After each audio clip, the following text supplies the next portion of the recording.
Fora dia que nós saímos Corsol para vir aqui na Dubai, nós vimos com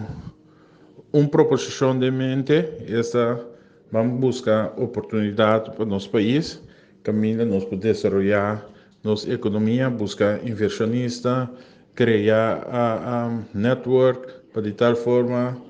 que nós podemos fazer mais uso de nosso país, de forma de hub, de forma de serviço, whatever que nós podemos por bem com ele, e lá saco que só estou interessado para trabalhar com gigante do mundo e com nós temos recursos na comida nós podemos vender no mundo inteiro. Dentro quadro aí, me por vista com nossa firma um MOU, então letter of intent, MOU nós afirmamos em parte de free zone, também agora nós na corção nós elaborar tique master aqui, também letter of intent caminho nossa papel de commodities, caminho nós vamos explorar para trabalhar em diferentes áreas, nossa pitch não nós assim, que é só airport holding, também a do um pitch para que só o centro com a mais show e atenção mês, então o que eu falo optar com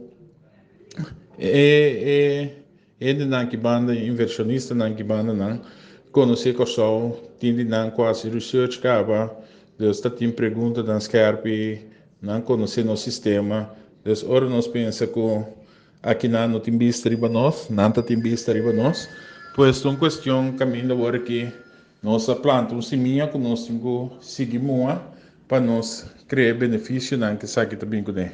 Banda de aqui na private sector também está firmando algum MOU de negócio não concreto que também Deus tudo isso aqui não significa desenvolvimento econômico para nós isso. Pois me estou satisfeito, nós assim também o qual com Dubai assim que está no pensamento e me quer não atrapa na futura geração. Então, que sei me também que nós estamos começar a pensar em direção para atrapar nossa futura geração.